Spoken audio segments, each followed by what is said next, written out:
a ideia da nossa organização do colóquio foi a gente trazer aqui os representantes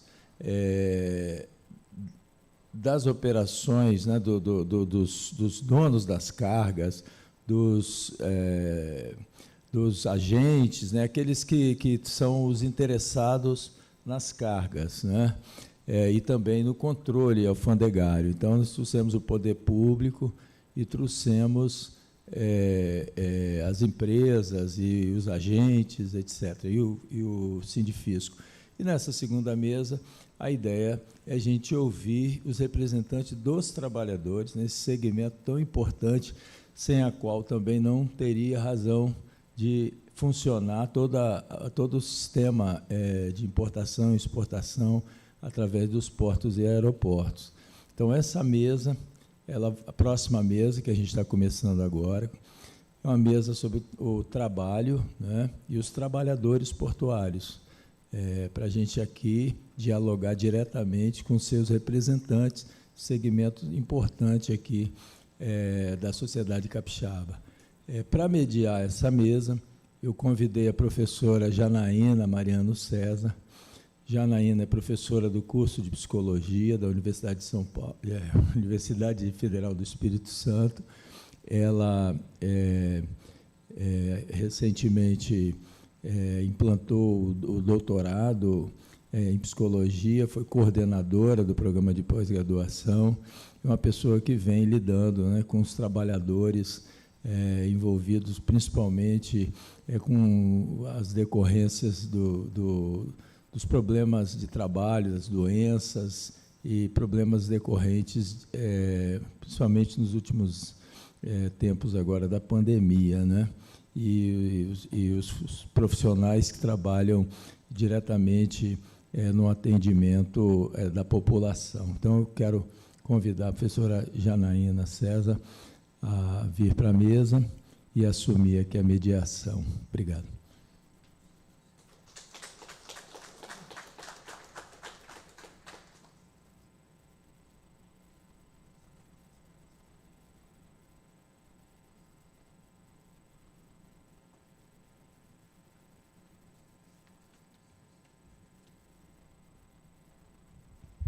Olá, bom dia a todos e a todas. Prazer estar aqui junto. Obrigada, Luiz Cláudio, pelo convite. A gente vai dar sequência, então, às mesas dessa manhã do colóquio. E eu gostaria de poder convidar aqui os participantes, né, a participante, que vão estar trazendo as falas nessa manhã também.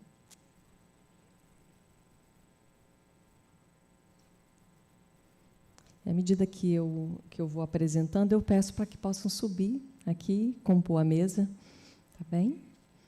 Então, primeiramente, eu convido a professora, mestra Gracineide Maria de Souza, Neide, doutoranda em História, pelo Programa de Pós-Graduação em História, pela Universidade Federal do Espírito Santo, é mestre em História, pelo Programa de Pós-Graduação em História da mesma universidade, com a pesquisa Os Trabalhadores Portuários Avulsos e os Impactos Socioeconômicos da Lei nº 8.630/93, de Modernização dos Portos.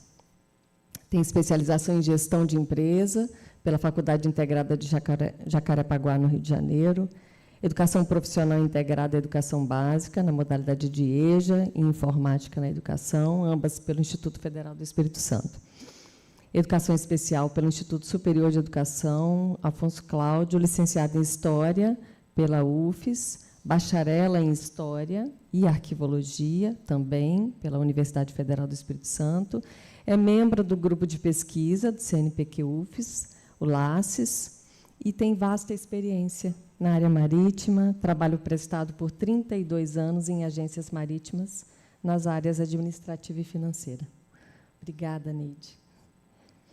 Convido também para a composição da mesa o senhor Josué King, portuário avulso, presidente do Sindicato dos Arrumadores na Capatazia, secretário da Federação Nacional dos Conferentes e Consertadores de Carga e Descarga, vigias portuários, trabalhadores de bloco, arrumadores e amarradores de navios nas atividades portuárias, FENCOVIB, diretor financeiro da Intersindical, mestre em Sociologia Política pela Universidade de Vila Velha. Prazer, muito obrigada, Sr. Josué. Convido também, por favor, o senhor Marildo Capanema Lopes, trabalhador avulso há 39 anos, presidente do Sindicato Unificado da Orla Portuária, o Suporte, Espírito Santo, é diretor de Assuntos do Trabalhador Avulso na Federação Nacional dos Portuários e é diretor na Confederação Nacional dos Trabalhadores em Transporte e Logística. Prazer estar com vocês nessa mesa. A gente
tudo foi para que a gente tivesse condições de ter acesso ao porto, via ao porto, caminhão, e para que tivesse condições de melhores, nós começamos a discutir os acordos coletivos, porque os trabalhadores não tinham acordo coletivo, não tinha nada disso. Então, houve a necessidade dos trabalhadores, né, se unirem para que pudesse discutir uma forma de melhor ganho, porque nós sabemos que para você ter um salário digno, não vem de mão beijada. Principalmente partindo da parte patronal, nós não ganhamos nada de graça. Se nós não tivermos acordos coletivos, se nós não tivermos conquista, nós não conseguimos nada. E aí nós vemos a importância dos nossos antepassados, né? Então, nós precisamos valorizar as pessoas que já passaram por aqui, sempre estar lembrando porque se não fosse por eles, nós não tínhamos nada disso construído. Então, foram pessoas que passaram por aqui, muito importante, que nós discutimos acordos, nos nossos acordos coletivos, os horários, as escalas, como o King já disse, critérios de segurança precisavam ser estabelecidos. Quando eu entrei no porto, há 39 anos atrás, eu ia trabalhar num porão de navio desse ou em qualquer parte do porto, eu trabalhava de chinelo, nós não tínhamos os EPIs, nós não tínhamos segurança nenhuma, não tinha nada que segurava a gente. A gente entrava no porto de qualquer maneira, trabalhava de qualquer maneira, descalço, de chinelo, e a gente fazia isso. Então, nós vemos a importância, né, até do órgão gestor, como o King disse aqui. Nós, assim, surgiram... E assim, com a conversa dos trabalhadores, a união dos trabalhadores, foram surgindo o sindicato da Orla Portuária, né?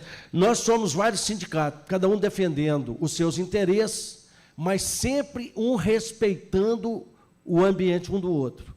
Nós nunca atravessamos o trabalho um do outro, nós sempre respeitamos isso, e sempre conversamos. Quando nós estamos fazendo algum tipo de trabalho, que nós entendemos que não é da nossa atividade, nós entramos em comunicação, porque alguém ou algo diferente está fazendo para que o sindicato, que é daquela função, possa ir ali e ver o seu trabalho ali. Nós estamos sempre juntos, na intersindical, reunindo na intersindical, discutindo os nossos problemas, atuando em prol dos trabalhadores portuários. Toda quarta-feira, nós temos a reunião da intersindical, onde ali se reúnem todos os sindicatos, para a gente fazer os debates. Nós fazemos acordos coletivos em conjunto, nós fazemos a convenção coletiva em conjunto, discutimos tudo isso em conjunto, e sempre respeitando a mão de obra um do outro. E, com o advento da Lei 8.630, em 93, foram criados os órgãos gestor, como o King já disse, né? Os órgãos gestor de mão de obra avulsa, órgãos, que ficaram com a missão de centralizar e unificar a gestão da mão de obra. A mão de obra portuária avulsa, né? Então, foi criado esse órgão para que fosse tomado conta da unificar a gestão da mão de obra. Antes, o controle e a distribuição dos trabalhos eram feitos pelo sindicato. Era o sindicato até no ano de 2000, até dezembro do ano 2000, né?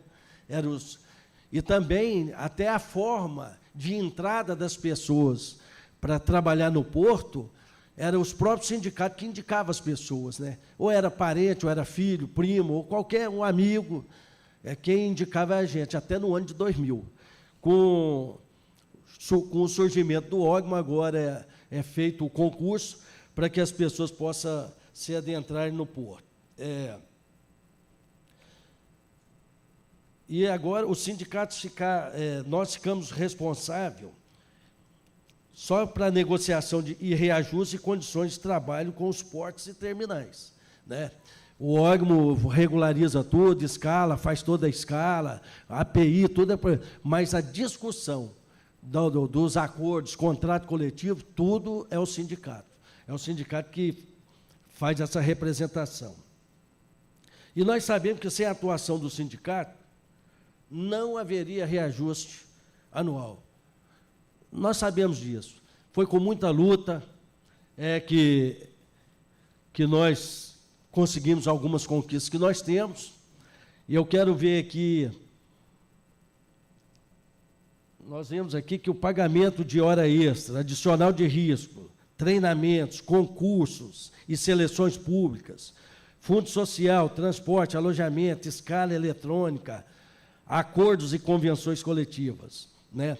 A gestão da nossa mão de obra é referência no Brasil, como o King disse, e realmente, a mão de obra aqui no Espírito Santo, ela é referência no Brasil, é considerada a melhor a melhor estivagem do Brasil. Quando a gente fala estiva, porque todo mundo fala estiva, mas é o contexto de todos os trabalhadores que faz a estivagem da carga, né, tanto de terra para bordo, de várias atividades, mas é colocada a estiva. Hoje nós temos um novo cenário no nosso estado com a venda da antiga Codesa. Eu ainda sou um lutador e defendo ainda a empresa pública. Eu ainda não desisti da Codesa. Eu acredito ainda que essa Codesa, ou que seja com outro nome, vai voltar para as mãos do governo. Porque é um absurdo. O que nós precisamos entender é que os trabalhos portuários, todos já eram executados com a mão de obra privada. Quem faz a operação no porto são os operadores portuários.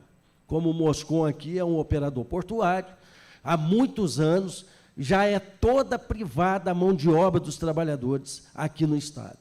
Agora, o absurdo que aconteceu no nosso estado foi ter vendido a autoridade portuária. Pois é, em lugar nenhum do mundo existe isso, só no Espírito Santo. Aí, às vezes, a gente fala, não vamos conversar em política, mas o governo passado que estava aí, ele conseguiu arrebentar com o Brasil. E não é só na questão do trabalho portuário, é na questão de todo o segmento, ele conseguiu estragar o nosso país. Mas nós não desistimos da nossa Codesa, continuamos, estamos com um processo, trabalhando em busca de que essa empresa ela volte a ser pública, porque quem gera, lógico que necessitamos das empresas privadas, lógico, contribui, não estou dizendo isso, mas quem gera riqueza no nosso país é a empresa pública, que valoriza os trabalhadores. Empresa privada quer lucro, e isso eu posso provar com números. Nós tínhamos agora, antes da privatização, 220 trabalhadores portuários da Codesa, da antiga Codesa. Todos foram mandados embora, saíram da empresa agora, com um ano estabelecido, concursado, trabalhadores que fizeram concurso, prevendo estar aí até a sua aposentadoria, igual muitos já aposentaram nessa empresa, foram mandados embora, sem direito a nada, com 12 anos só de garantia, só tinha 12 meses. Se passasse os 12 meses, e quando chegaram aqui ainda, não queria nem indenizar o pessoal. Nós tivemos uma luta muito grande ainda para que os trabalhadores saíssem com alguma coisa. Mas foram todos mandados embora. Então, hoje, foram contratados já mais de 100 pessoas para essa Veporte, aonde o salário é 2.000, 1.000 e poucos reais, 3.000 reais, o maior salário. Então, quem valoriza, o empresário, e as iniciativas privadas, elas querem lucro, como o King diz. Mas nós, trabalhadores, nós temos muitos valores, e a construção desse porto foi feita com sangue. Muito sangue foi derramado para construir tudo isso aí, e os trabalhadores têm uma grande parte. E outra coisa que eu quero dizer, gente, é que quando nós estamos nessa epidemia aí do coronavírus, todos ficaram em casa. Mas os trabalhadores portuários teve 24 horas dentro do porto. Não parou, o porto não parou. E nós perdemos vários colegas de trabalho. Perdemos muitos trabalhadores, muitos colegas, muitos pais de família morreram trabalhando porque o porto não podia parar. Né? Então, nós vimos que... eu amo trabalhar no porto, eu amo ser portuário. É uma coisa linda, né, o trabalho portuário. Então, eu me emociono. Eu vou fazer 39 anos agora de porto, e eu tenho muito orgulho de ser portuário. Então, como eu falei, é a única autoridade portuária que vai haver, vai ser a do Espírito Santo, porque, inclusive, nós tivemos uma reunião lá com o ministro, e no dia 5, se não me engano, creio eu, no dia 5 passado, creio eu, que ele tem assinado, que estava tirando todas as companhias docas do Brasil do plano de estatização. Sim, para privatização, isso aí. Então, ele assinou o documento. Então, o único estado prejudicado foi o nosso, aonde eles trabalharam muito, principalmente aquele governo de São Paulo, Tarcísio, né? Quando ele bate aquele martelo, o martelo sai da mão dele e ainda chama o nosso estado de Portim. ainda nem respeitar o nosso Estado, aquele camarada não respeitou, e hoje é governador de São Paulo. Então, isso me traz muita tristeza, né, de saber que o único porto vai ser o nosso, mas por isso que eu ainda digo que eu espero que nós possamos recuperar o nosso porto. E nós vemos que a operação do Porto de Vitória já é privada há muito tempo, isso eu já falei. E bem diferente do que aconteceu com a Infraero, por exemplo. Mesmo com a privatização, a empresa continuou sendo pública, mas fez a concessão de suas unidades à iniciativa privada, né? Ou seja, o seu controle ainda é feito pelo governo federal. A Veport veio para ser um modelo de desestatização para os demais portos públicos no Brasil. Mas o atual governo, como eu disse, já acabou com esse feito aí, né? Prometeu de não dar mais prosseguimento e já assinou esse documento. Então, eu quero dizer que um grande alívio para os portuários. Isso porque, com pouco mais de um ano de implantação desse modelo de gestão aqui no nosso Estado, e o Moscon aí pode até ajudar nisso, tivemos mais de 100 trabalhadores concursados demitidos, acabaram com o plano de cargos e salário dos trabalhadores, foram excluídos do Conselho de Administração da empresa, o plano de saúde ficou mais caro, os recém-contratados estão recebendo salário mais baixo que os pagos anteriormente, há itens do acordo coletivo com o sindicato que não estão sendo cumpridos, o valor de uma das tarifas do Porto aumentou em 1.800%, 1.800% depois que ela atingiu, porque o negócio dela é lucro, ela não é uma operadora portuária. O negócio dela é lucro. Ela tem que alugar e cobrar. A competitividade pode ficar desigual, porque ela pode acabar matando os menores operadores portuários, porque não tem como competir com os grandes, com quem detém porto, com quem está ali, igual a TVV, por exemplo, fez 35 anos de concessão do porto, com mais 35, então ela detém aquilo ali. Mesmo assim, eles estão pulando, porque a tarifa é muito alta, né? E, entre outras ameaças, os sindicatos estão acionando a justiça para realizar a realocação. Isso o nosso sindicato, nós estamos tentando, contratamos um escritório de advocacia em Brasília para tentar realocar os trabalhadores que foram demitidos, que foram embora. Estamos trabalhando nisso ainda e esperamos conseguir que seja realocado nos Correios ou em outros portos do Brasil aí, aonde tiver condições de realocar esse pessoal. Muitos estão tendo de recomeçar a vida, muitas pessoas estão tendo que recomeçar a vida em outras áreas, bem diferentes da que planejaram quando sonharam com a estabilidade do concurso que eles fizeram, né? Agora, a mão de obra avulsa também enfrenta grandes desafios, entre eles a alteração da legislação portuária, principalmente no quesito exclusividade. Nós, trabalhadores portuários, avulso, temos a exclusividade. Os empresários têm trabalhado dioturnamente, tentando acabar com a exclusividade dos trabalhadores. Principalmente nós, da capatazia, eu falo meu e King aqui, nós somos os mais prejudicados nessa questão de acabar com a exclusividade dos trabalhadores. Por quê? Se acaba a exclusividade, dá o direito deles contratar qualquer pessoa fora do mercado, no mercado. Não que eu não acho que tenha que não contratar.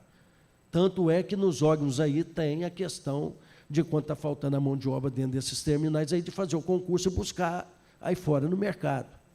Mas só que eles estão fazendo as coisas de uma maneira de excluir os trabalhadores portuários avulsos, que, como o King disse, nós estamos há 130 anos aí no mercado. Quem é que desbravou tudo isso aí foram os trabalhadores. E agora eles querem acabar com a gente de qualquer forma, de qualquer maneira. Então, a luta é muito grande.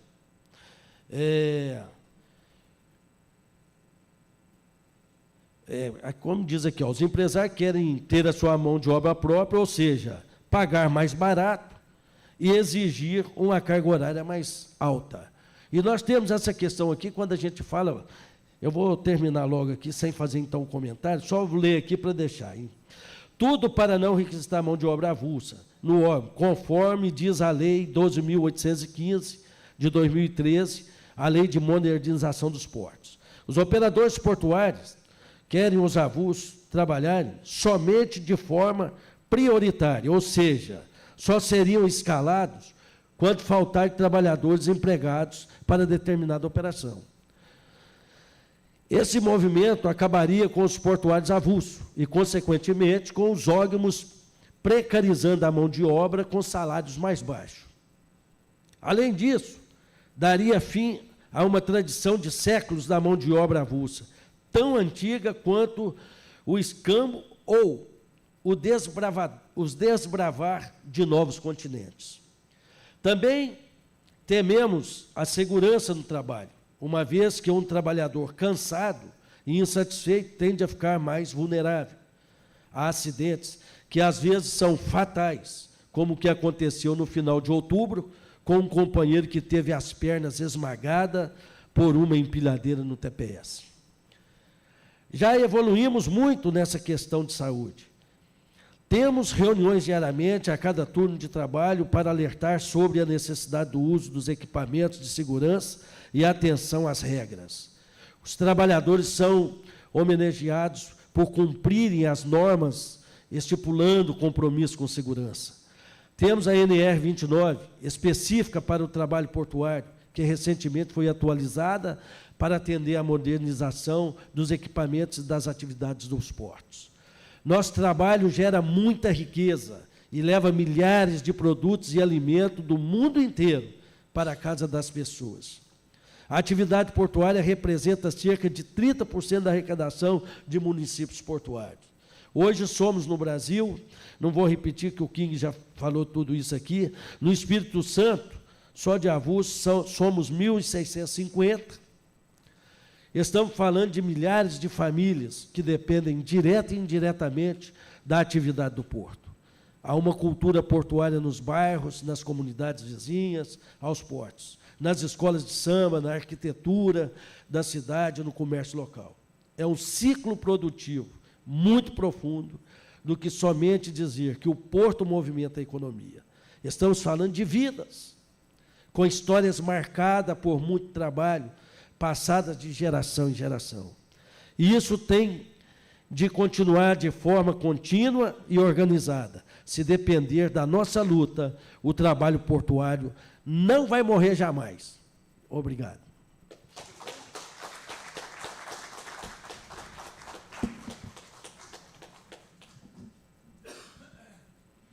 Quero agradecer agora, desde já, né, a Josué e a Marildo, falas fortes e aquecidas a partir do plano do trabalho. É tão importante a gente poder estar aqui nessa mesa e nessa composição. Então, eu queria rapidamente só ressaltar a composição dessa mesa. A gente ouviu, então, 2 trabalhadores e lideranças sindicais. E agora a gente ouve Neide, que é doutoranda, né, assim, do programa de História da Universidade Federal do Espírito Santo, e que, na sua dissertação, realizou pesquisa exatamente sobre o trabalho dos trabalhadores portuários. E a gente, então, nessa mesa, propõe um diálogo e começa a fala com o Marildo e com o Josué, em deferência à importância do lugar deles como trabalhadores e como lideranças aqui. Então, só para mencionar isso, para a gente entender a composição e a sequência que a gente está fazendo nessa mesa, né? E também falo isso porque a gente teve um pico de energia e a transmissão no YouTube foi interrompida. Então, para quem está acompanhando, possa compreender um pouco o destino e endereçamento dessa mesa, né? Então,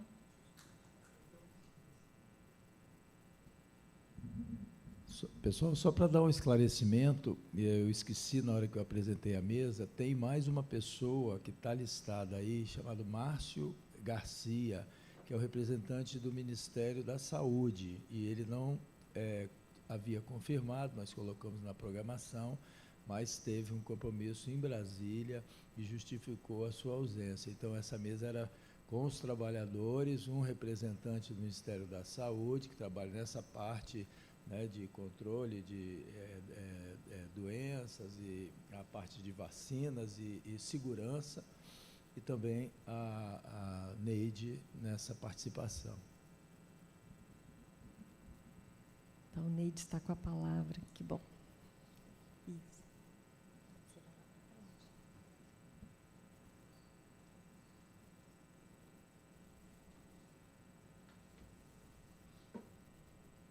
Você quer esse microfone? Ah, não, acho que fica por aqui.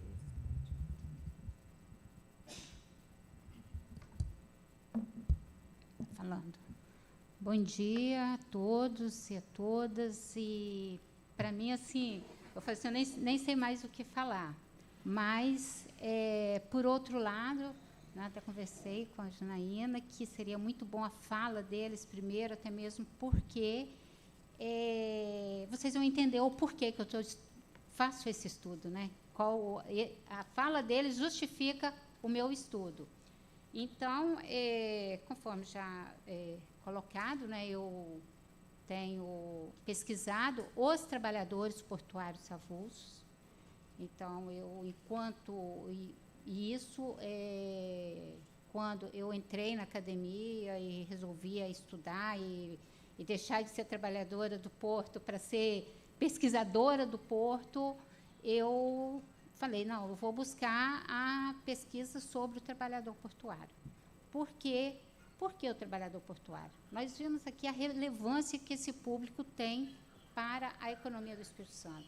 A relevância que esse público tem nos trabalhos. Então, assim, são mais de 100 anos de história, mais de 100 anos de luta, mais de 100 anos de briga, e eles não são, quando você procura na historiografia capixaba, você não encontra quase nada escrito por eles.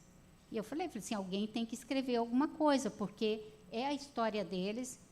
E enquanto a gente está conversando com eles, a gente percebe a vontade deles também em estar sendo, né, reconhecido nas academias. Eu acho que nós precisamos de ter mais produções científicas referente a esse público que hoje tem essa relevância aqui para o nosso Estado. Nesse sentido, a minha linha de pesquisa ela é socioeconômica do Espírito Santo, com a história, né, dos trabalhadores e trabalhadoras. Trabalhadoras, porque hoje nós já temos mulheres, né, nesse trabalho, e que eu vou falar mais à frente, né, eu vou focar mais nesse assunto. E também tratar essa modernização dos portos, essas mudanças. Nós tivemos, em 93, a Lei 8.630, em 2013, a 12.815, que revogou essa 8.630, que foi então, essas leis, né, hoje nós falamos as leis de modernização dos portos, essas leis foi um marco do trabalho portuário, né, principalmente dos trabalhadores. E, com essa lei, um dos pontos que mais foram afetados, um dos pontos que tem na lei, são 76 artigos, né, foram as mudanças na administração, na gestão do trabalhador portuário avulso, que até aquele momento, conforme eles já colocaram aqui, eram administrados pelos sindicatos de cada categoria, e com a lei veio a criação do órgão. A criação do órgão, ela causou no início também, conforme já colocado, assim, um desconforto para muitos trabalhadores, e hoje tem, né, essa visibilidade. Deixa eu ver aqui se eu consigo.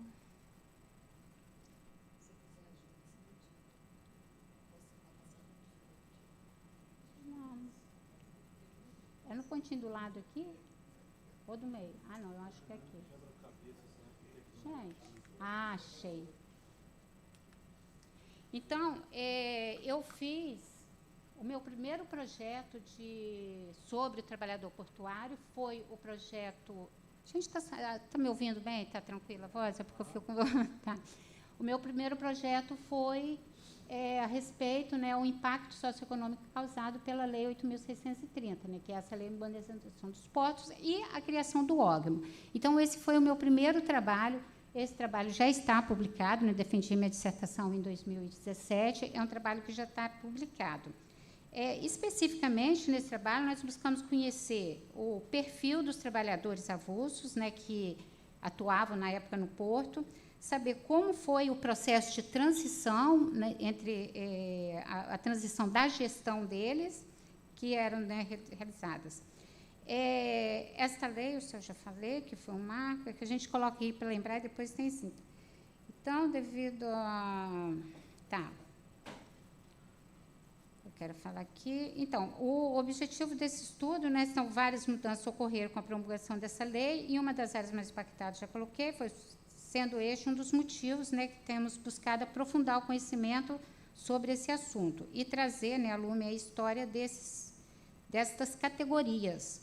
Por que eu falo destas categorias? Porque, quando nós nos referimos ao trabalhador portuário avulso, não estamos falando de uma categoria. Nós estamos falando do estivador, do conferente, do pessoal de bloco, dos arrumadores, a capatazia, os consertadores, os vigias. Os consertadores aqui no Espírito Santo, o sindicato, devido à modernização e devido à modernização dos equipamentos e tudo, o trabalho dos consertadores reduziu muito. Então, o sindicato dos consertadores nos portos capixabas foi extinto, e hoje, quando surge qualquer trabalho, ele é feito pelo pessoal da estiva. Então, assim, mas o pessoal, na época que compunha, né, os consertadores, eles foram absorvidos pelos outros sindicatos. Então, nós temos consertadores no sindicato estivo, os conferentes, esse eu conheço, não sei nos arrumadores, mas estivo conferente eu sei que tem. O segundo projeto... Estou andando para trás. E o segundo projeto é meu projeto de doutorado. Nesse projeto, eu procuro colocar... apresentar como estão as políticas de controle à saúde e segurança dos trabalhadores. E por que eu busco isso? Porque no meu projeto de mestrado, eu percebi que ainda, mesmo a saúde e segurança dos trabalhadores sendo um ponto essencial na lei, a utilização dos EPIs, essa coisa toda, ainda existia um número de acidentes ainda muito grande nos portos aqui no Espírito Santo. Então, eu procurei aprofundar mais o meu estudo a respeito, né, desse assunto aí da modernização. Hoje, o meu título provisório da minha tese é a modernização dos portos, a modernização tecnológica, saúde e segurança dos TPAs, reconhecidos também neste meu trabalho como os protagonistas do trabalho portuário. Como metodologia, eu utilizei análise das leis de modernização dos portos, revisão de trabalhos sobre o assunto e a pesquisa de campo. Então, a maior parte do meu trabalho, da minha pesquisa, é feita com o estudo de campo. Por quê? Eu já coloquei aqui, a historiografia é muito escassa em relação ao trabalhador portuário avulso, e as minhas fontes são as minhas fontes orais. Então, a pesquisa ela foi utilizada na técnica da fonte oral por meio de entrevistas e questionários. Por que eu faço as entrevistas? As minhas entrevistas, elas são feitas, eu coloco, é um trabalho mais completo. Eu pego dirigentes sindicais, inclusive eu já entrevistei os dois, são operadores portuários, já entrevistei operador portuário, trabalhadores, e nessa minha pesquisa agora eu fiz, inclusive, entrevista com as mulheres também, consegui entrevistar 4 trabalhadoras aqui do Porto. Nós temos hoje, acho que 16, então, assim, eu peguei um grupo, né, um percentual bom de mulheres para trabalhar. E por que eu gosto da história oral? Aqui eu trouxe uma frase eu trouxe aqui uma citação do Etienne François, onde ele diz que a história oral seria inovadora, primeiramente, por seus objetos. Eu acho que não está saindo, o som não está legal. A história oral seria, primeiramente, por seus objetos, pois dá atenção especial aos dominados, aos silenciosos e aos excluídos da história, conforme as mulheres, proletários e marginais. Segundo lugar, seria inovadora por suas abordagens que dão preferência a uma história vista de baixo.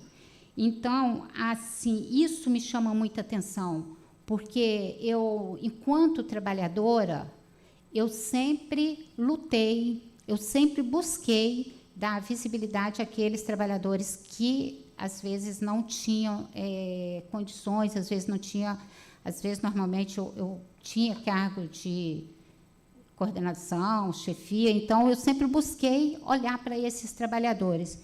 E hoje, como pesquisadora, eu tenho o objetivo de trazer para os trabalhos científicos, os trabalhos acadêmicos, a história desses trabalhadores.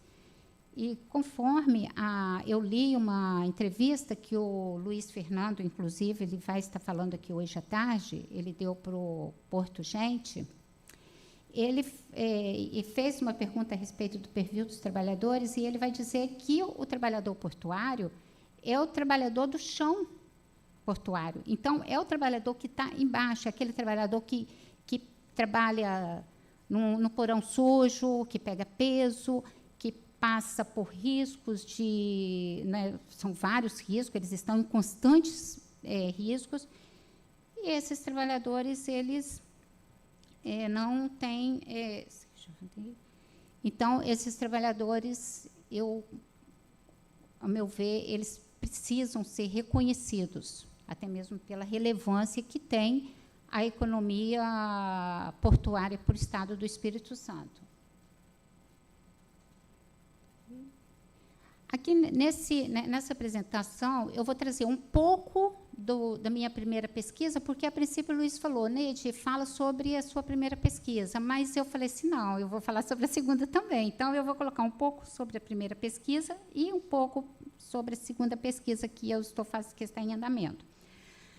Assim, no primeiro, a gente teve, como eu já coloquei, a percepção no primeiro questionário. As entrevistas eu já falei, eu já fiz com vários trabalhadores, com TPAs e com os dirigentes. O questionário, ele é direcionado, de forma geral, aos trabalhadores portuários avulsos. Por que eu gosto de fazer isso? Porque uma coisa é a percepção dele, que é um dirigente sindical. Outra coisa é a percepção daquele que está no porão. E isso, eu vou contradizer alguma coisa que eles falaram, porque existe... Então, assim, para eu fazer um trabalho com os trabalhadores portuários, eu preciso saber a percepção do trabalhador, aquele que realmente está lá no porão. Então, a minha primeira pesquisa, ela foi composta por 24 perguntas, sendo 20 fechadas e tal. Na época, eu obtive apenas 31 respostas na minha pesquisa, e isso me deixou muito frustrada. Eu não tive aquilo que eu buscava. Na segunda pesquisa, eu busquei trabalhar mais em cima do meu trabalho.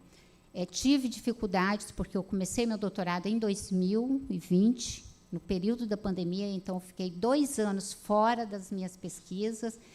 Portanto, na minha qualificação, eu tinha 20 trabalhadores que tinham respondido a minha pesquisa, e eu entrei em desespero. O que eu vou fazer? Porque isso também é uma outra coisa que eu aprendi. A pesquisa de campo, você mandar um link por WhatsApp, mandar por e-mail, colocar, isto não resolve. Os trabalhadores não respondem.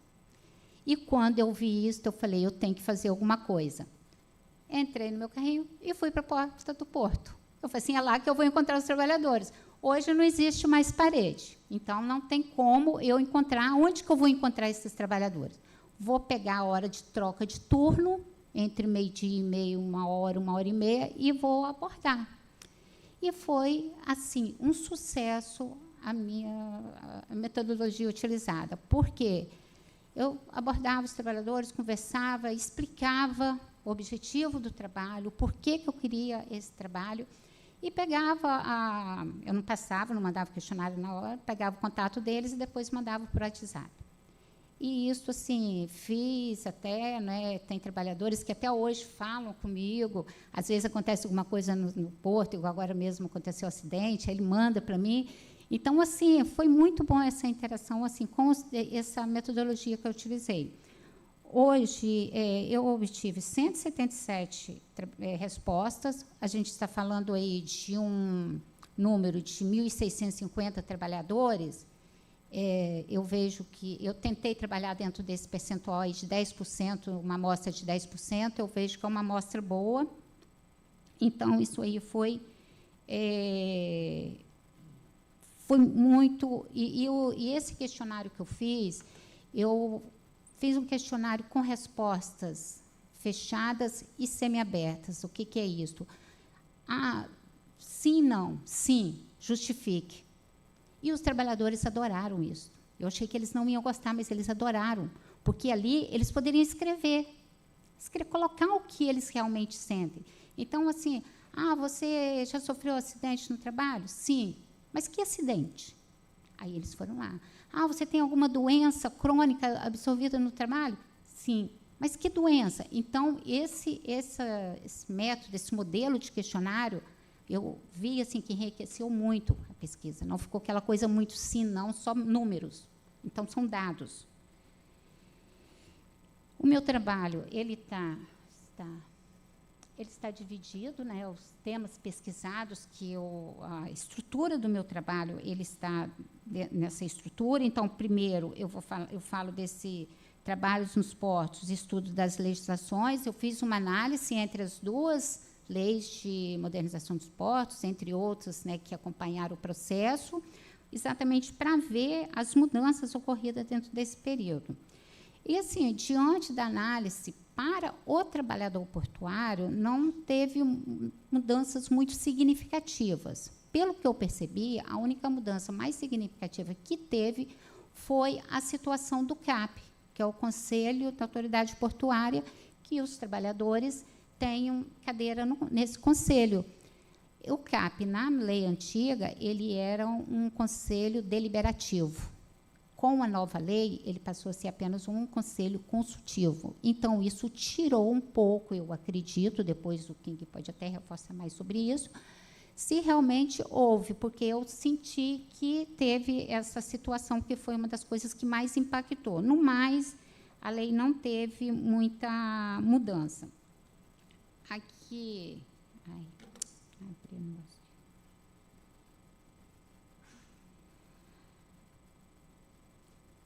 Aqui, portos capixabas, protagonistas do trabalho portuário. Eu queria dar uma ênfase ao trabalhador, eu queria, né, valorizar ele, falar, são os protagonistas, porque eu acho que são. Quando você lê a história aqui dos ex-escravizados que ficavam na beira do cais esperando os navios, isso aí é desde o período colonial que a gente já tem essas figuras desses trabalhadores lá no porto. E são esses trabalhadores que vão tentar se organizar, criar ali o rodízio, o câmbio. Foram esses trabalhadores que criaram essas organizações para proteger os trabalhadores. Porque eles não tinham salário, eles eram avulsos, eles trabalhavam quando o navio chegava, não tinha ninguém para organizar. Então, cria o capitão do canto, cria toda aquela... Então, existe toda uma história, né, que envolve os trabalhadores. E aí, nessa parte, eu passo, né, essa história dos trabalhadores e mostrando, né, quem são esses trabalhadores, né? Por que eles são considerados protagonistas nesse trabalho? Essa saúde e segurança do trabalho e novas medidas com a modernização, com os processos modernizadores, isso aí foi feito através da pesquisa que eu fiz, né, são dados que eu já tirei da pesquisa. Eu trouxe um gráfico, eu não vou ficar lendo esse gráfico todo, até mesmo porque eu só vou falar aqui das coisas que mais me chamaram a atenção na pesquisa. Isso aqui é o resultado, foram perguntas que foram feitas aos trabalhadores que estão no porto, no questionário, e aqui nós temos essa parte que eu pergunto aqui, considera que as condições dos porões oferecem algum risco à saúde e segurança dos trabalhadores. Nós temos aqui um percentual de 79,7% que responderam sim. E eles colocam, né, os diversos motivos que os porões não oferecem segurança para os trabalhadores. São baixa luminosidade, porões sujos, acesso, escada enferrujada. Então, assim, muito barulho, maquinários, gente falando, poeira. Então, assim, existe todo um processo que os porões, eles não oferecem, né, um ambiente agradável. Então, os trabalhadores, eles trabalham, os trabalhadores portuários, os estivadores, aqueles que estão dentro dos porões do navio, eles ainda, mesmo com todo o processo de modernização, eles ainda convivem com esse processo de periculosidade dentro do trabalho. E outra parte que eu pergunto, que também chamou atenção, é se considera que as condições físicas dos pátios oferecem algum risco. Isso também teve um número aqui significativo, né, de 72% dos trabalhadores que disseram. Então, eles reclamaram muito, os portos, o acesso aos portos não são bons, falta de equipe médica qualificada para atendimento, escorregadio, sujeira, inclusive aqui no TVV, problemas de animais nos pátios. Então, assim, os trabalhadores ainda convivem. Então, nós estamos falando de uma modernização. E quando você pergunta àquele trabalhador do chão portuário, eles ainda estão convivendo com todo esse processo de problemas, mesmo com toda a tecnologia, eles ainda convivem com esses processos. A próxima pergunta, que eu trabalho aqui com isso aqui eu não vou falar, gestão dos trabalhos, isso aqui não vou focar aqui, não. E agora, a última parte ali que eu coloquei, que é a metamorfose no perfil dos TPAs, espaços femininos e a precarização do trabalho. Então, assim, nós já tivemos algumas falas aqui falando da precarização do trabalho. Então, desde a modernização, a gente tem visto aí, quando foi instituído o ógmo, muitos TPAs que existiam aqui no Estado, eles não tiveram o registro feito pelo ógmo. Nós sabemos disso, inclusive no Sindicato dos Arrumadores, foram mais de 500 trabalhadores sem o registro. Inclusive, eu entrevistei um dos ex-TPAs que não tiveram o registro efetivado na época. Então, assim, a gente percebe que a modernização ela traz benefícios, mas esses benefícios para aqueles que conseguem manter-se no trabalho, porque os postos de trabalho estão cada vez mais reduzidos.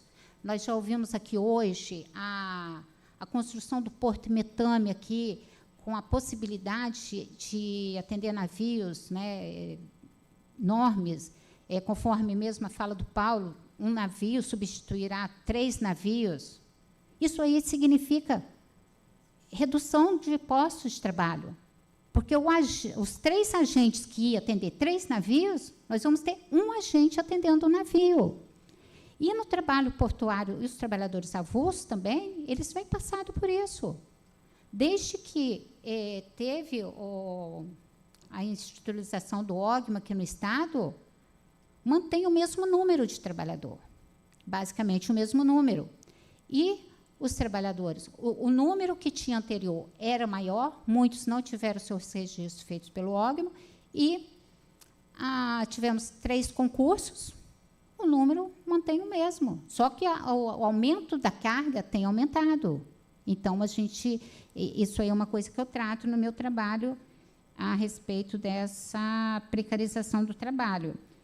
E a metamorfose dos trabalhadores, inclusive com a entrada das mulheres nesse nicho de mercado de trabalho que não existia. A força de trabalho feminina, ela vem entrar agora hoje no Estado aqui do Espírito Santo, nós temos 16 mulheres trabalhando, E uma das coisas que mais chamou atenção no perfil dos trabalhadores, a mudança do perfil dos trabalhadores, nós vamos notar aqui que o gênero, né, como eu já falei, hoje nós temos 4% dos trabalhadores portuários avulsos no Estado que são mulheres. Desses 4%, eu consegui entrevistar e aplicar questionário a 7%, então 46%, que eu também considero um número bem favorável para a minha pesquisa. Etnia. Nós temos hoje 45% que se consideram brancos, 39,5% parda e 14,7% negra. Mas o que nos chama atenção é isso aqui, ó. Entre os trabalhadores até 30 anos de idade, não foi constatado nenhum que considera negro. Os trabalhadores acima de 51 anos de idade, 46% declararam negros.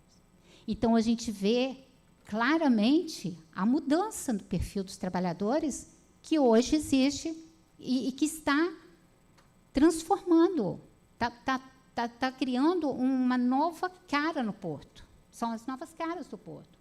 Outro ponto também que chama atenção é a escolaridade.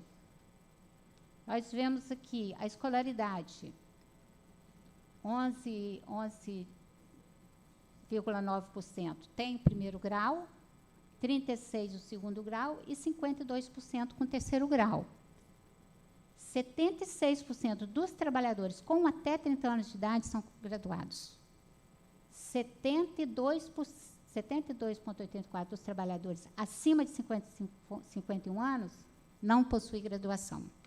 É uma outra mudança significativa que tem. Então, nós vemos que os trabalhadores, né, nós constatamos, né, com essas pesquisas feitas, que, primeiro, a mudança do perfil, aquele caricatura, o peão do porto, não se vê, está deixando lugares. Então, estão aposentando e estão entrando.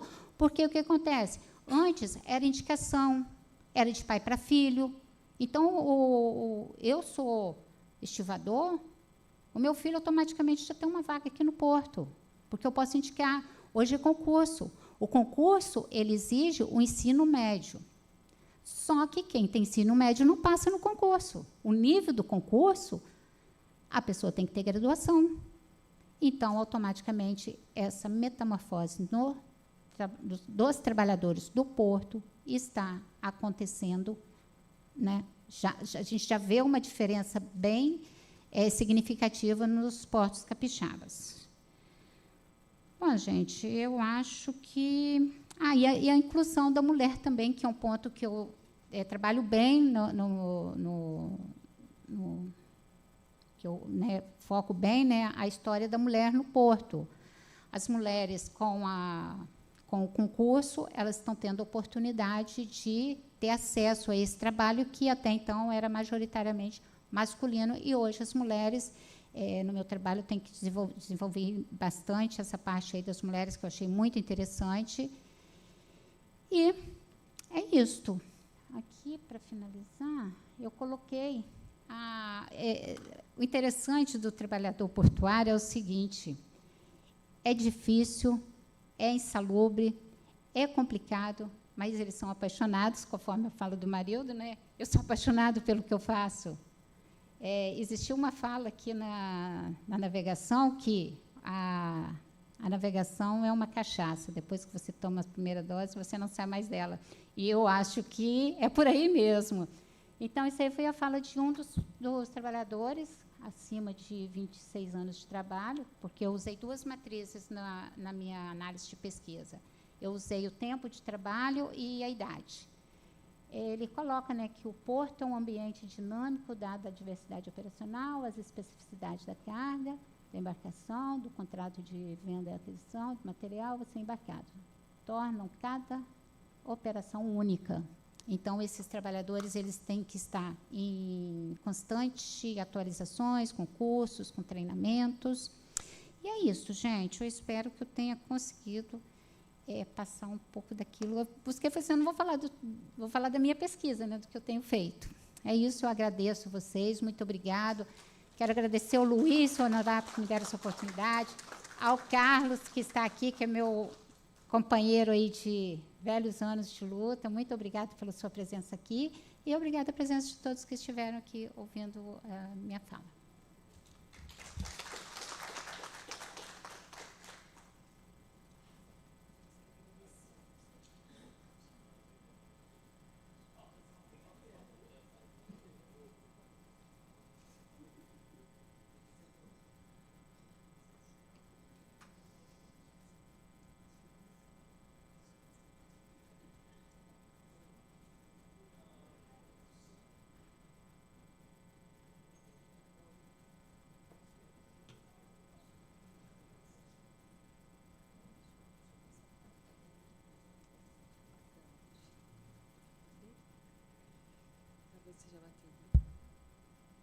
Estava dizendo para a Neide que a gente que agradece, né, a fala dela. Nós estamos bem próximos do meio-dia, então a organização pode nos ajudar aí um pouquinho em relação ao tempo, mas eu acho que seria tão importante se a gente pudesse abrir, ao menos, um espaço para a gente poder fazer uma conversa, né? Então, eu tenho algumas questões e eu, primeiramente, convido, né, a quem esteve podendo escutar a mesa. César tem uma questão. Eu vou, então, imediatamente, assim, a gente passa para César, e aí quem tiver mais alguma questão pode se aproximar e se colocar para a gente fazer um bloco, ainda que curto, mas que consigamos conversar um pouco.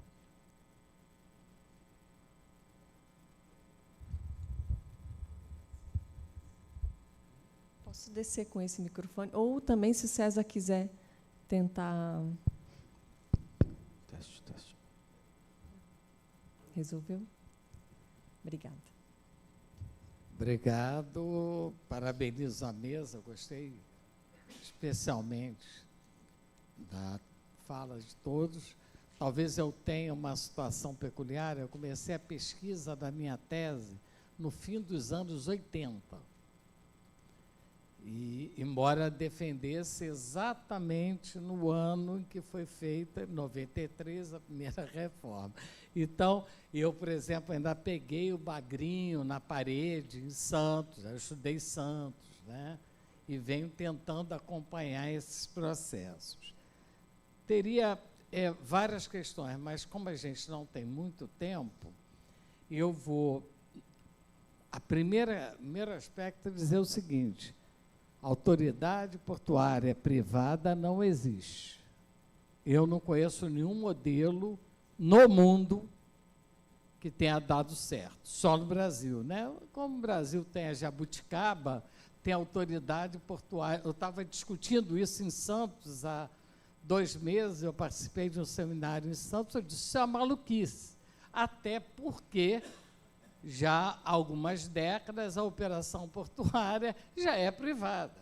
Então, você precisa exatamente de um órgão, se possível estatal, eu defendo que seja estatal, né, que articule, que seja capaz de projetar, de pensar o futuro e de articular com as cidades, né? Que a autoridade portuária privada ela não tem nenhum compromisso com a cidade, por exemplo, de Vitória. Não faz parte do pacote de privatização, né? Então, essa é uma discussão extremamente importante. E o período que eu estudei, né, até 14, embora ela fosse até 70, uma empresa privada. A Companhia Docas de Santos foi uma empresa privada, né? A única, aliás... A única não, teve Pará também, mas eu falo... e, curiosamente, o grupo Guimbe, né, que era eram os donos da Docas de Santos, a família se tornou a família mais rica do Brasil, uma das 10 mais ricas do mundo. Eu acho que isso tem a ver diretamente com a operação portuária, né? Porque ela não tinha quem a controlasse, inclusive, enfim. Mas eu não quero me prender muito na questão disso, eu acho que isso a gente ainda tem que discutir muito. Eu vou pegar já a questão da Neide, né? Primeiro, a questão de doenças e acidentes acompanha a história portuária, né? Ela acompanha. Se você tinha, um dos casos que eu analiso, em 1906, um acidente, né, no Porto de Santos, matou 6 operários, 6 arrumadores de carga porão no navio. Sem contar, que é uma coisa muito pouco falada, a questão da diferença térmica da murada para dentro do porão.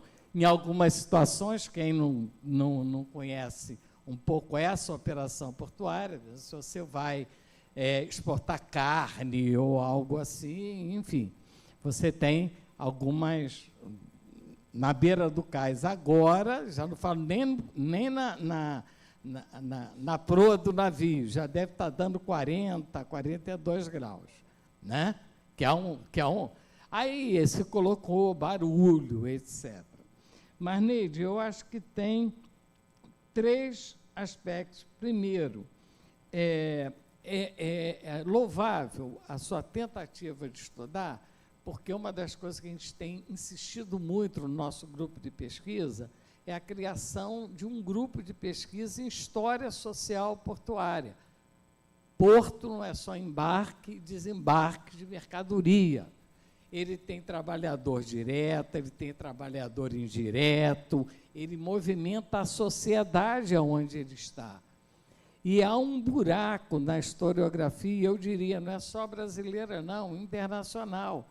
Eu, meu amigo Daniel, a gente vem tentando trazer, olha, vamos estudar quem opera o porto, o navio não chega sozinho, não desembarca sozinho. E você tem todo um conjunto de... Daí a gente criou lá atrás um conceito de comunidade social portuária, que envolve, inclusive, os bares, as hospedarias, porque tem quem vem. E,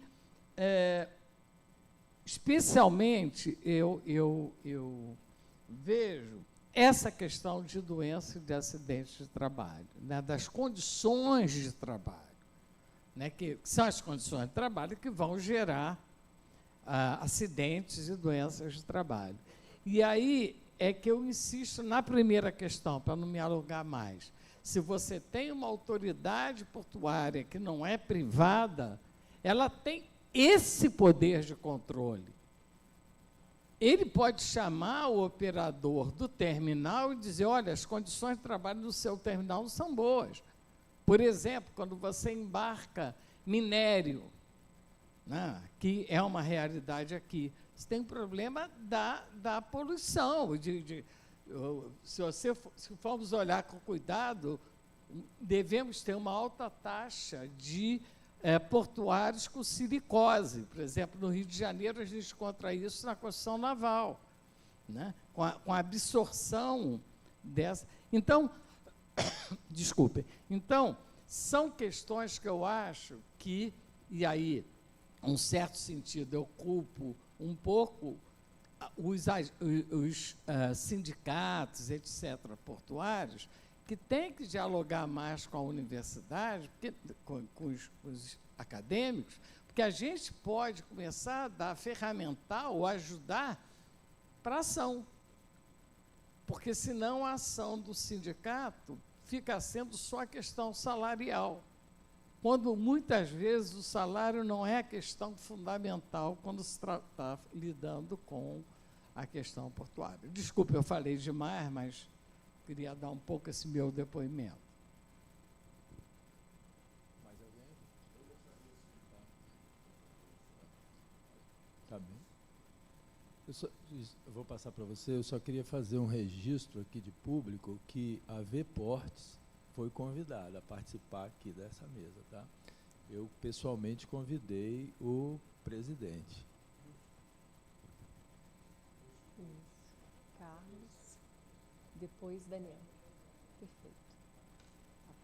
Fica tranquilo. Neide. Alô? Sim. Primeiro, eu gostaria de agradecer pelo seu incrível trabalho dessa pesquisa sensacional.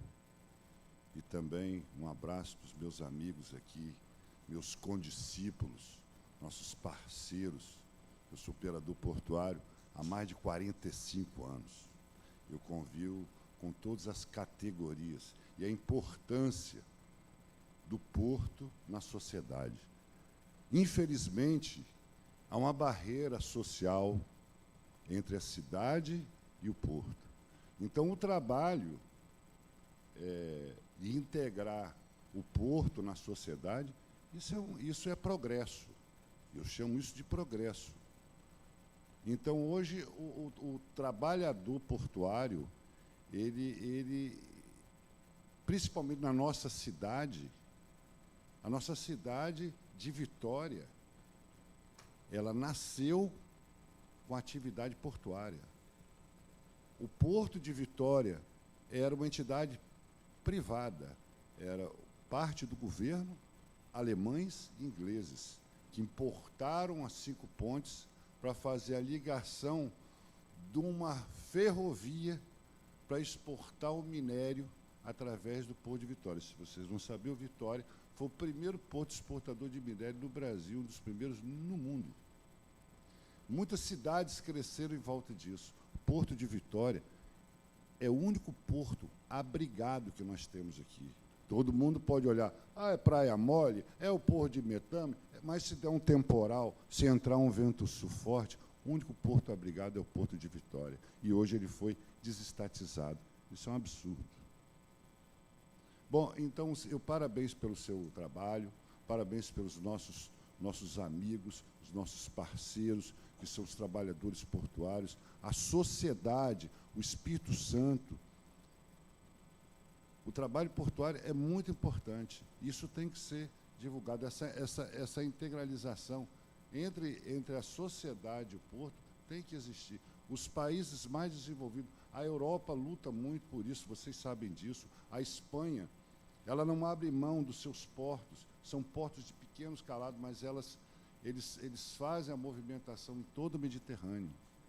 E os trabalhadores lutam pelo seu espaço, a sociedade valoriza os seus portos.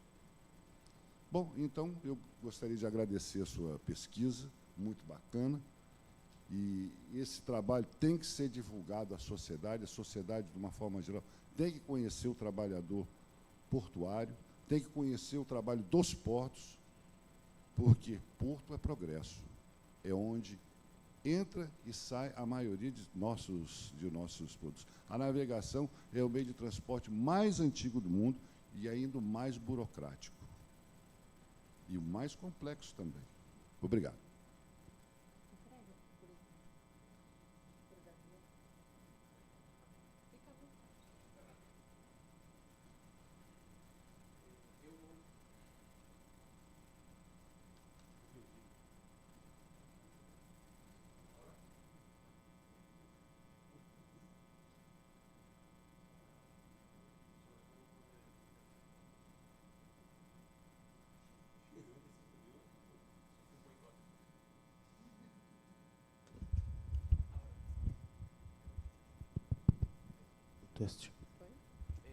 Eu vou falar espanhol, devagar. Yo simplemente podría estar, creo que...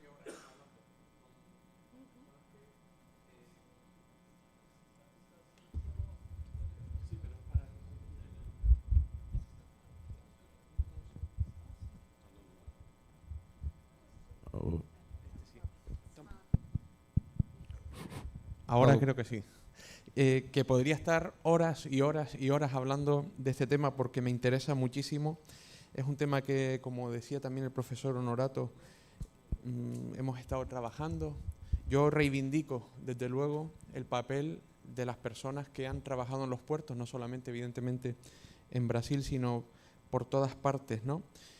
Creo que también, en cierta medida, en los últimos 20 años al menos, ha habido un proceso, me parece que no sé si muy evidente, pero en cierta medida sí, que tiene que ver con la invisibilización de la historia del movimiento de los portuarios de forma amplia, pasando de una informalidad absoluta, de la proletarización terrible a principios del siglo XX, finales del XIX, en donde la consideración del trabajador portuario, de forma general, era aquella persona que no tenía oficio, era un trabajador desclasificado como trabajador.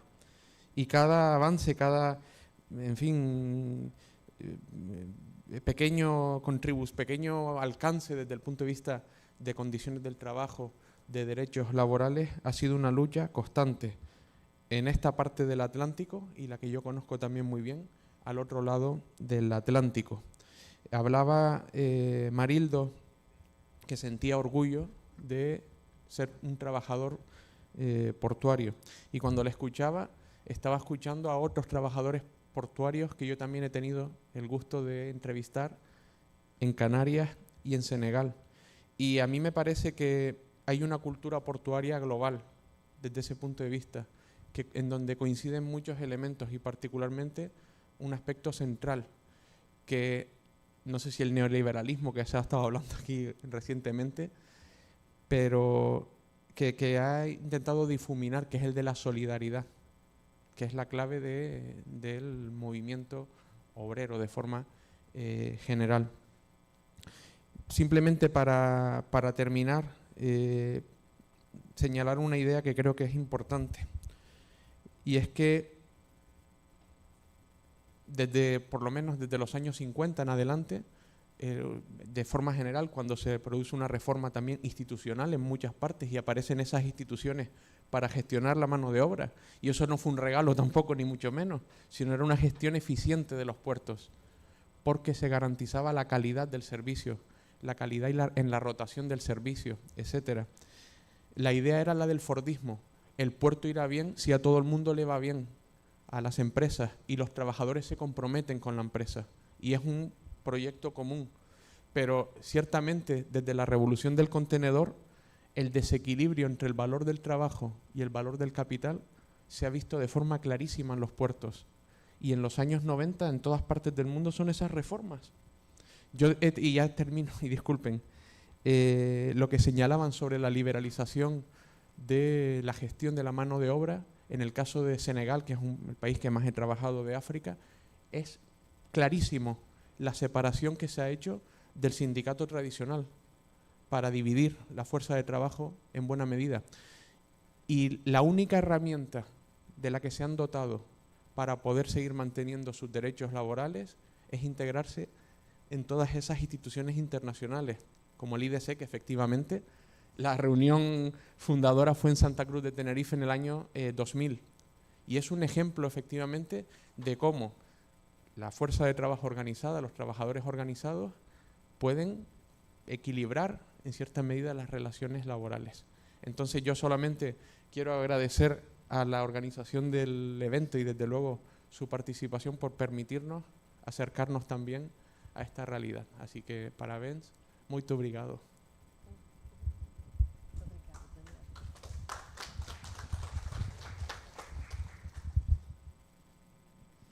Vou passar a mesa, se quiserem ainda fazer algum comentário.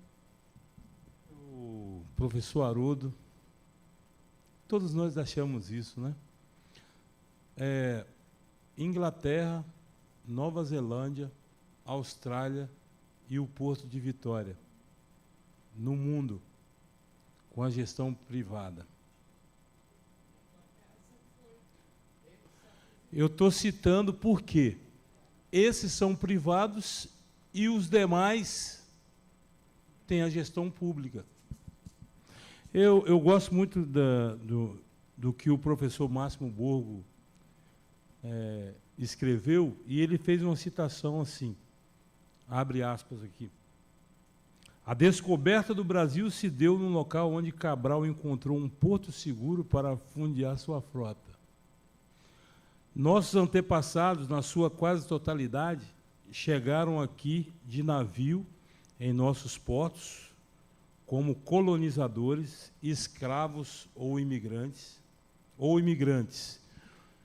E ele diz assim, o curioso é que, apesar de toda essa herança histórica, nós ainda não temos consciência da importância dos portos na vida do país, né? O professor Máximo Borgo, saudoso, foi professor da UFES, foi presidente da Companhia Docas, né, estudioso. Então, ele escreveu isso. É uma pena, porque o tempo inteiro a gente sempre defendeu a CODESA pública. E os trabalhadores se arvoraram porque, o Daniel, era uma preocupação, você não sabia o que iria realmente acontecer, né? A gente sabe que a gestão privada, que no mundo, a gestão, os postos do mundo, sempre, a maioria, na sua totalidade, tinha gestão pública, e que eles, de forma nenhuma, nunca pensaram em vender o seu porto. Eu costumo citar muito os Estados Unidos, porque é um país assim altamente industrializado, capitalista ao extremo, mas os portos que eles têm, eles não privatizaram, nunca vendeu para ninguém, porque porto é área de segurança nacional. O porto é o bastião, né, que nós temos de segurança. E quando nós passamos o nosso porto para uma outra pessoa, isso perde o caráter, perde a visão que nós temos de porto público, né? Porque realmente quebra. E aí, junto com isso, vem a precarização da mão de obra. Precarização da mão de obra. Quero trocar o avulso por uma outra mão de obra que não esteja realmente ligada ao órgão gestor de mão de obra. Aí gera desemprego, né? Porto gera divisa, né? O que gera no porto é para fazer investimento em políticas públicas, nas pessoas, aquilo que eu falei antes. Então, é um negócio assim, meio complicado. A Neide quero parabenizar você, Neide, porque a gente se conhece há muito tempo, né? Eu até já fui pesquisado por ela, né? No primeiro trabalho, né, ela foi no sindicato, ligou e foi ao sindicato, eu estava lá e gentilmente a atendi. Mas ela falou primeiro da tripulação. Os navios, eles trabalhavam com a tripulação própria, né? E quando chegava em cada porto, o que acontecia? Encontrava... a tripulação foi reduzindo e os trabalhadores avulsos foram se apossando daquele trabalho. O navio voltava a Moscou e já tinha ali os arrumadores, os estivadores, os conferentes, esperando o navio. É por isso que é avulso, né? Para fazer a atividade. E aí esses trabalhadores, eles foram se organizando em sindicatos. Criando esse sistema todo que nós apresentamos ali. A precarização da mão de obra é a questão da contratação fora do sistema, né? Hoje, alguns operadores, principalmente os terminais, eles trabalham muito com a verticalização, né? O armador tem o navio, tem o porto, tem a mão de obra, tem os equipamentos de superestrutura, tem as empilhadeiras, tem tudo, né? E eles querem, de certa forma, professor, se livrar do trabalhador portuário avulso, né? A Neide falou de uma outra coisa aqui, que é a metamorfose, né, dos trabalhadores. Os trabalhadores portuários do Rio de Janeiro, Espírito Santo, são oriundos do Quilombo. Eu trabalhei 10 anos movimentando saca de café na cabeça, o Moscou não sabe disso. De feijão de 100 quilos, né? A saca de 100 quilos, tipo chup-chup, né? O chup-chup. O saco, ele não era a sacaria para exportação, que o saco ficava molinho na sua cabeça, e era aquele saco socado mesmo, e o trabalhador tinha que botar aquilo na cabeça para descarregar os vagões.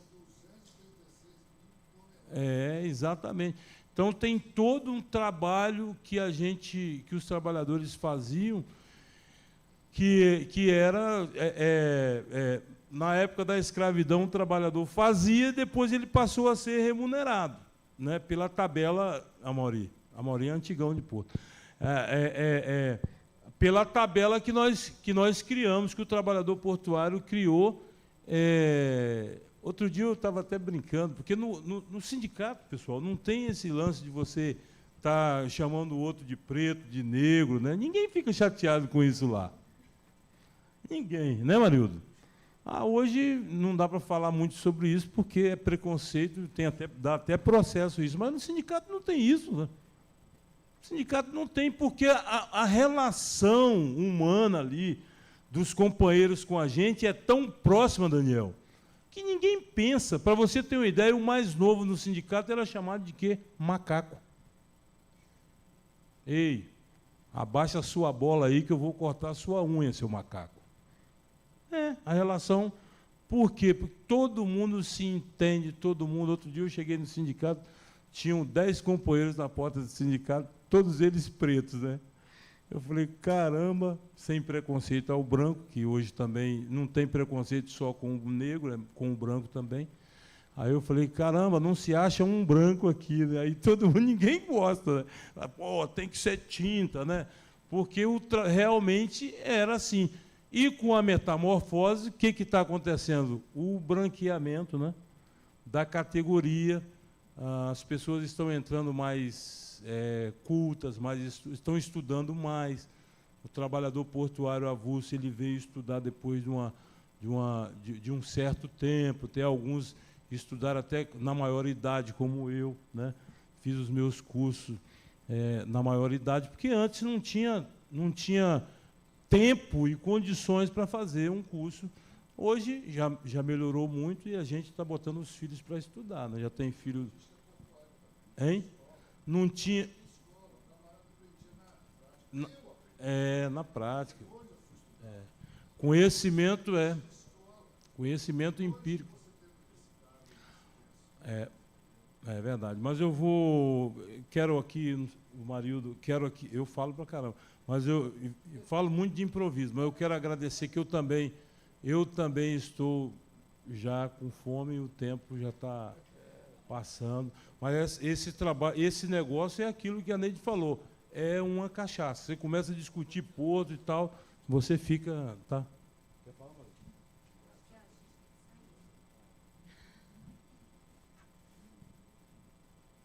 A gente está chegando ao final dessa mesa. Queria só fazer uma consideração. Eu estou aqui um pouco infiltrada, porque eu não sou nem da história, nem exatamente vinculada ao trabalho portuário, sou do campo da psicologia, e tenho há um tempo, né, assim, estudado as questões que envolvem saúde e adoecimento, né? E fiquei pensando, só para fazer um comentário, assim, o quanto que, por vezes, pensar os processos de saúde e de adoecimento, esse debate sempre nos leva a pensar as condições materiais, e muitas vezes a gente vai falar, então, vai, de certo modo, quase que reduzir o processo de saúde ao uso do EPI, por exemplo, à condição de segurança naquilo que a gente vê de maior organização dela. E aí eu queria considerar aqui, e por conta da força, inclusive, dos colegas que estão aqui presentes e que estão nas lideranças sindicais também, o quanto, quando a gente pensa processos de saúde e adoecimento, a partir também assim das clínicas do trabalho, que têm se dedicado, né, assim, a olhar para isso, a gente vai considerar, e todas essas clínicas, a ergologia, a clínica da atividade, a psicodinâmica do trabalho, vão considerar que há uma fonte de adoecimento muito intensa todas as vezes que os trabalhadores não participam dos seus processos de decisão no trabalho. Então, queria só situar isso, porque eu acho interessante pensar o quanto que essa fonte de adoecimento ela é pouco reportada e pouco, de fato, distinguida nas nossas pesquisas. O quanto que essa fonte, essa possibilidade de participação, ela é fundamental. E aí, nesse caso, por exemplo, fiquei pensando o quanto, quando Josué traz o Fórum Permanente Portuário dos Trabalhadores como algo mais recentemente, né, sendo construído, o quanto um fórum ele pode ser um dispositivo de saúde, no sentido de que ele pode fortalecer a possibilidade de participação, negociação e conversa sobre o trabalho. Dentro dessas possibilidades de pensar, né, assim, a saúde e o adoecimento, a gente vai afirmar que é, sobretudo, o trabalhador e a trabalhadora que sabe sobre o seu trabalho. Então, é aquele quem tem por base a condição de falar sobre ele melhor do que nós, pesquisadores e pesquisadoras. Nossa condição como pesquisadores e pesquisadoras é, efetivamente, poder construir processos em que essas vozes, em que a gente possa, a partir do conhecimento acadêmico, aliado ao conhecimento da experiência, produzir questões interessantes para continuar avançando, né? E um ponto muito interessante nisso que Neide traz, diz que seria uma modernização, e eu queria só deixar uma questão que a gente não vai ter tempo de comentar, mas, quando a gente pensa nas questões étnico-raciais, e a gente pensa no racismo estrutural no nosso país, perguntar para as pessoas como elas se autodeclaram não é muito simples. De modo geral, muitas vezes, as pessoas vão, ao invés de se dizer negras, vão se dizer pardas, por conta de um racismo estrutural. E aí é muito interessante porque a Neide, ao trazer os dados dela, vai apontar que 14,7% se autodeclaram negras, mas 39% se declaram pardas, e 0,5% morenas. Juntando esse índice, a gente tem, então,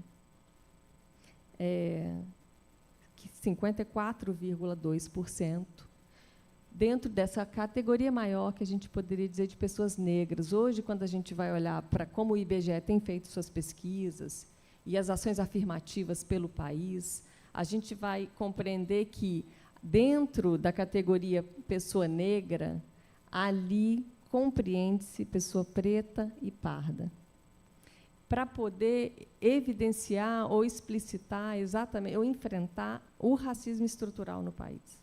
Então, a gente vai considerar as pessoas pardas, pessoas negras. E talvez isso esteja bem condizente com essa imagem que agora Josué traz ao entrar, né, assim, ali na porta do porto e você olha e exatamente é essa a realidade que está ali colocada. Isso não é trivial. Assim, eu fiquei pensando, ainda que haja uma modernização e uma mudança, né, assim, certamente há em relação a esses trabalhadores e trabalhadoras, incluindo agora trabalhadoras, então questões de gênero aí também colocadas, mas o quanto é importante a gente poder compreender a história desses trabalhadores e trabalhadoras e poder, a partir dessa história, avançar, inclusive nas lutas necessárias que envolvem gênero e raça, por exemplo, e que marcam a posição subalternizada nesse nosso país. Assim. Então, fiquei olhando, isso seria um ponto que a gente poderia conversar um pouco mais, né, assim, nesse chão do porto, como você chama também, né, os trabalhadores portuários, que eu achei importante. Você queria comentar? Eu só gostaria de colocar aqui, quando você fala da saúde e adoecimento das pessoas, inclusive a parte, e isso aí foi um dos pontos que, no meu questionário, eu coloco a parte ali de tensão no porto, pressão no porto, e houveram assim, vários relatos da pressão que ele sofre. Hoje, o problema do adoecimento do porto não está relacionado somente ao acidente, à doença física, à perda auditiva, mas sim o problema mental, que tem afastado também muitos trabalhadores do ambiente de trabalho.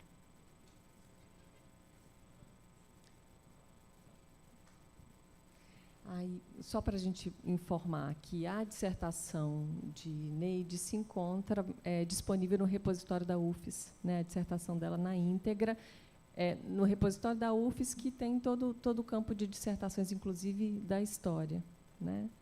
E também tem artigos publicados já, né, a respeito desses temas, fáceis de encontrar, né, disponíveis também. Bom, se não tiver mais nenhuma consideração, agradeço a possibilidade de ter acompanhado essa mesa aqui no evento e agradeço muito, né, a Josué, a Marilda e a Neide pelas possibilidades que nos trouxeram de conversa e de olhar para o trabalho no Porto. Muito obrigada. Muito bom.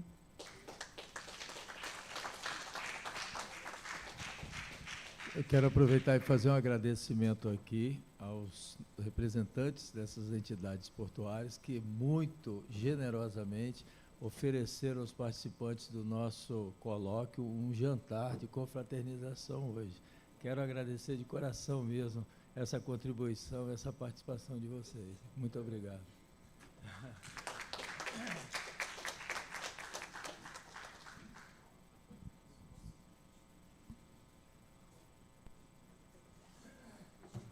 Luiz, só aproveitando aquele convite, tá bom? Eu gostaria de convidar a todos, não pode ser depois do almoço, de repente, a gente pode marcar um horário para irmos lá no 13º, já que o assunto é portos, do 13º dá para visualizar todos os portos, praticamente todos os portos aqui da Bahia de Vitória, né? Então a gente pode marcar que horas o retorno? 14? 13h30, se puder chegar 13h30, 13h45, aí a gente sobe juntos lá. Tá bom?